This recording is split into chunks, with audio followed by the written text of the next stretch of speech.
இன்றைய நாளொரு சிந்தனை நிகழ்ச்சிக்கு உங்களை வரவேற்கின்றேன். இன்றைய நாளொரு சிந்தனை நிகழ்ச்சியில் நான் சொல்லப்போவது,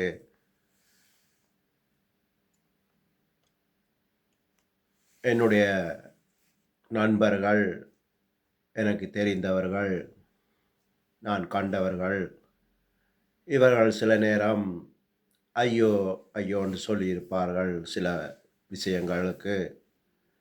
அப்போ நான் சொல்லியிருக்கிறேன், ஐயோன்னு சொல்லக்கூடாதுன்னு சொல்லி. ஏனென்றால் அந்த நாட்கள் இப்போ வந்துவிட்டது. உலகத்தாருக்கு ஐயோவாம். பைபிள் அதை சொல்லுகிறது. அதை பற்றி தான் இப்போ சொல்லப் போகிறேன். இந்த உலகத்தில் இன்னும் 15 வருடம், குறைந்தது 10 வருடம் இதுவரைக்கும் சண்டை நடக்கும். குறைந்தது 10 வருடத்துக்கு நடக்கும், இல்லாட்டி கூடினது 15 வருடத்துக்கு இந்த உலகத்தில் சண்டை இருக்கும். அதை பற்றி விளங்கப்படுத்துகிறேன். என்னன்னு சொல்லி பார்த்தீங்கன்னு சொன்னால், வெளிப்படுத்தின விசேஷம் 6:8 வாசித்தோம் என்று சொன்னால்,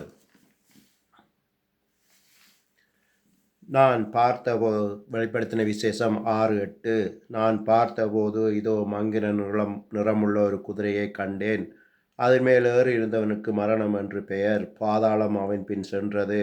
பட்டயத்தினாலும் பஞ்சத்தினாலும் சாவினாலும் பூமியின் துஷ்ட மிருகங்களினாலும் பூமியின் காப்பங்கள் உள்ளவர்களை கொலை செய்யும்படியான அதிகாரம் அவர்களுக்கு கொடுக்கப்பட்டிருந்தது. இந்த யுத்தம் என்பது, பட்டயம் என்பது இப்போதைய யுத்தம். பஞ்சம் என்பது இனி வரப்போகுது. இப்போ இந்த யுத்தத்தினால இனி வார நாட்களில் பஞ்ச காலங்கள் வரும். கொள்ளை நோய்,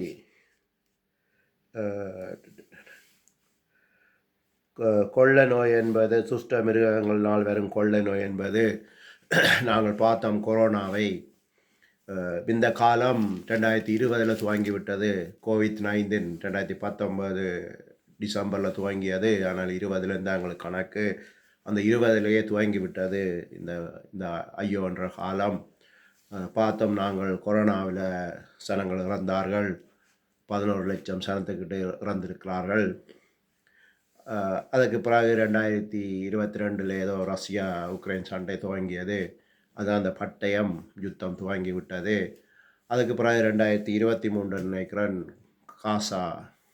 இஸ்ரேல் காசா சண்டை துவங்கியது. அதுக்கு பிறகு அப்படியே லெபனான், இன்றைக்கு ஈரான் வரைக்கும் வந்திருக்கிறது. இந்த யுத்தம் இன்னும் 4-4.5 வருஷத்துக்கு இருக்கும். அதுக்கு இன்னொரு ஆதார வசனம் இருக்கிறது, அதை காட்டுகிறேன். அது மொத்தம் 7 வருஷம். இப்போ காசா சண்டை துவங்கி இருந்தால் அந்த 7 வருஷ கணக்கு 2023 துவங்கியது. ஹமாஸ் இஸ்ரேல் சண்டை. அது இன்னும் 4-4.5 வருஷம். இந்த வார 7ஆம் மாதம் அக்டோபர் வந்தால் 3 வருஷம். அதிலிருந்து இன்னும் 4 வருஷத்துக்கு மொத்தம் 7 வருஷம் சண்டை நடக்கும்.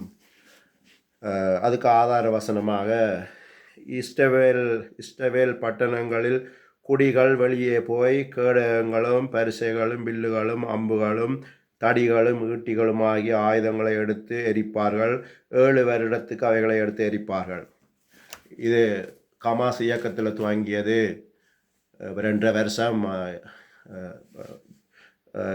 விறகுகள் இல்லாமல் எரிக்கிறேன்னு சொன்னால் உங்களுக்கு தெரிஞ்சிருக்கும். இஸ்ரவேல் விமானங்கள் குண்டு போட்டு அவர்களுடைய இலக்குகளை தாக்கினார்கள். அவர்களுடைய தளங்களை தாக்கினார்கள். ஆயுதம் வச்சிருக்கிற கிடங்குகள் எல்லாம் தாக்கினார்கள். அதுதான் குறிப்பிடுறது, விறகுகள் இல்லாமல் எரிக்கிறேன்னு சொல்லி. அப்போ விமானத்தால் குண்டு போட்டு அழிக்கிறார்கள். அப்போ அது எரிந்து போகிறது. அதுதான் அதனுடைய அர்த்தம். அப்போ இப்போ 2.5 வருஷம் ஹமாஸோட ஆயுதங்களை இஸ்ரேலர் அழித்தார்கள். அதே மாதிரி சிரியாவிலையும் போய் தாக்கினார்கள். சிரியாவில் அந்த சிரியா பிரசிடண்ட் ஓடி போயிட்டார். ரஷ்யாவுக்கு. அதன் பிறகு ஒரு தீவிரவாத இயக்கம் வந்து அதை பிடித்தது. அப்போ அந்த இயக்கம் இருந்த நேரமே இஸ்ரேல் போய் தாக்கி பல இலக்குகளை ஆயுத கிடங்களை அழித்தார்கள் சிரியனுடைய. அதுக்கு பிறகு லெபனாலேயும் அதே மாதிரி நடந்தது. ஹிஸ்புல்லா இயக்கத்தினுடைய ஆயுதங்களை எரித்தார்கள். இப்படியாக இது 2.5 வருஷம் தான் முடிந்திருக்கிறது. வார 7ஆம் மாதம் 7ஆம் தேதி 10ஆம் மாதம் 3 வருஷம். அதிலிருந்து 4 வருஷத்துக்கு அந்த யுத்தம் நடக்கும். மொத்தம் 7 வருஷம் இந்த யுத்தம் நடக்கும். அந்த ஆயுதங்களை எரிப்பார்கள் இஸ்ரேலர் தேடி தேடி. இப்போ ஈரானில் துவங்கியிருக்கிறது. பல இலக்குகளை தாக்கினார்கள். அமெரிக்காவும் இஸ்ரேலும் சேர்ந்து. இது இப்படியே தொடரும். இந்த 4 வருஷத்துக்கு இந்த ஈரான் சண்டை நடக்கும். அதான் மொத்தம் 7 வருஷம்னு சொன்னேன். அப்போ இன்னும் 4 வருஷம்னு சொன்னால் பாருங்கள். அப்போ 4 வருஷம் இன்னும் இருக்குது. 4.5 வருஷம். இன்னும் இன்றைக்கு 3ஆம் மாதம், இன்னும் அக்டோபர் இன்றைக்குள்ள 7 மாதம் இருக்கின்றது. அப்போ இன்னும் 4.5 வருஷத்துக்கு இந்த யுத்தம் நடக்கும். அதை தொடர்ந்து அணுகுண்டு போர்கள் வரும். அணுகுண்டு போருக்கு ஆதார வசனமாக வெளிப்படுத்தின விசேஷம் அதே.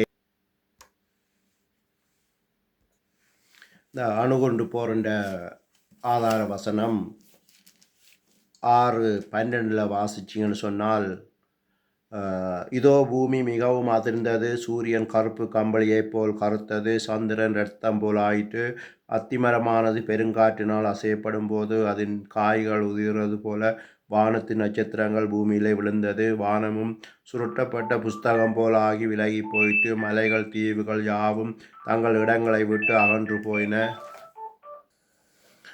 இது ஒரு வசனம். அடுத்தது இன்னொரு, இது 2வது தரம் அணுகுண்டு போர். இது ஒரு ஆதார வசனமாக வெளிப்படுத்தின விசேஷம் 11:13 வாசிக்கலாம். இதோ பூமி மிகவும் மிகவும் அதிர்ந்து உடனே அந்த நகரத்தின் மனுஷரில் 7,000 பேர் பூமி அதிர்ச்சியினால் அழிந்தார்கள். மீதியானவர்கள் பயமடைந்து பரலோகத்தின் தேவனை மகிமைப்படுத்தினார்கள். இது 2வது அணுகுண்டு போர். இப்படியாக அந்த காலங்கள் போகும், வருடங்கள் போகும். அடுத்து இன்னொரு ஆதாரம். இப்படியாக இந்த சண்டைகள் முடிவதற்கு குறைந்தது 10 வருடம், கூடினது 15 வருடம் ஆகும். இதற்கிடையில் பஞ்ச காலங்கள் எல்லாம் வரும். சனங்கள் இறப்பார்கள். 400 மில்லியன் சனம் இந்த உலகத்தில் இறப்பார்கள். அதாவது வந்து முதல் அந்த வெளிப்படுத்தின விசேஷம் 6:8 சொல்லியிருந்தேன், 1/4 சனம் இறப்பார்கள்னு சொல்லி. அது வந்து 800 மில்லியன் சனம் உலகத்தில். அதில் 1/4 சொல்லும்போது 200 மில்லியன் சனம் இந்த சண்டையினால் பஞ்சத்தினால் இறப்பார்கள். அதற்கு பிறகு அந்த அணுகுண்டு போர்கள் வரும்போது அதில் ஒரு 200 மில்லியன் சனங்கள் இறப்பார்கள். மொத்தமாக 400 மில்லியன் சனம் இந்த உலகத்தில் இறப்பார்கள். எனவே தான் இந்த யுத்தம் முடிவதற்கு குறைந்தது 10 வருடம், கூடினது 15 வருடங்கள் ஆகும். அதற்கு பிறகுதான் தேவன் சொல்லுகிறார், இனி ஒரு சாபமும் இந்த உலகத்தில் இருக்காதுன்னு சொல்லி. இது 15 வருடம் முடிந்த பிறகுதான் இந்த பூமியில் சமாதானம் வரும். எனவே இந்த காலங்கள் பொல்லாததாக இருக்கிறபடியால் இந்த உலகத்துக்கு ஐயோன்னு சொல்லி பைபிள் சொல்லுகிறது. எனவே இயேசு கிறிஸ்துவிடம் செபித்து உங்களுடைய பாதுகாப்புக்காக செபியுங்கள்.